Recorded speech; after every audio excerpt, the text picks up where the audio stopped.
Hello YouTube. ഇന്ന് നമ്മൾ ഐഫോണിൽ എങ്ങനെ ക്വാളിറ്റി പിക്സ് എടുക്കാൻ പറ്റും നോക്കാം. ഇത്തിരി പ്രിസർവ് സെറ്റിങ്സ് ഒക്കെ ചേഞ്ച് ചെയ്യാണ്ട് അതെങ്ങനെയാണെന്ന് നോക്കാം നമുക്ക്. ഇനീഷ്യലി സെറ്റിങ്സ് എടുത്ത് ക്യാമറ സെലക്ട് ചെയ്യാം. ഈ പേജിൽ ഫോർമാറ്റ്സ് സെലക്ട് ചെയ്തിട്ട് ഹൈ എഫിഷ്യൻസി ആക്കും. പിന്നെ ഫോട്ടോ മോഡ് സെലക്ട് ചെയ്തിട്ട് 24 മെഗാ പിക്സൽ ആക്കുക. ഇനി പ്രോറോ ഓപ്ഷൻ എനേബിൾ ആക്കി അതിൽ ഡിഫോൾട്ട് സെറ്റിങ്സ് പ്രോറോ maximum up to 48 mega pixel select ആക്കുക.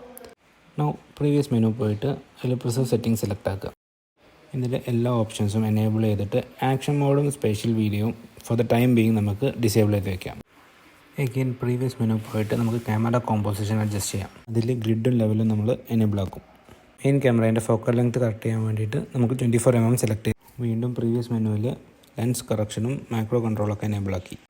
ഇതിൽ ഫാസ്റ്റ് ഷൂട്ടിംഗ് ഓപ്ഷൻ നമ്മൾ ഡിസേബിൾ ചെയ്ത് വയ്ക്കും. So we get the maximum quality out of our camera. ഈ സെറ്റിങ്സ് ഒക്കെ മാറ്റിയിട്ട് നമുക്ക് നല്ല ബെസ്റ്റ് ക്വാളിറ്റി പിക്സ് എടുക്കാൻ വേണ്ടി നമ്മൾ സെറ്റാണ്. ഇത്തിരി ബേസിക് കറക്ഷൻ കഴിഞ്ഞ വീഡിയോയിൽ പറഞ്ഞ പോലെ അപ്ലൈ ചെയ്ത് കഴിഞ്ഞാൽ നമുക്ക് നല്ലൊരു ഔട്ട്പുട്ട് കിട്ടും.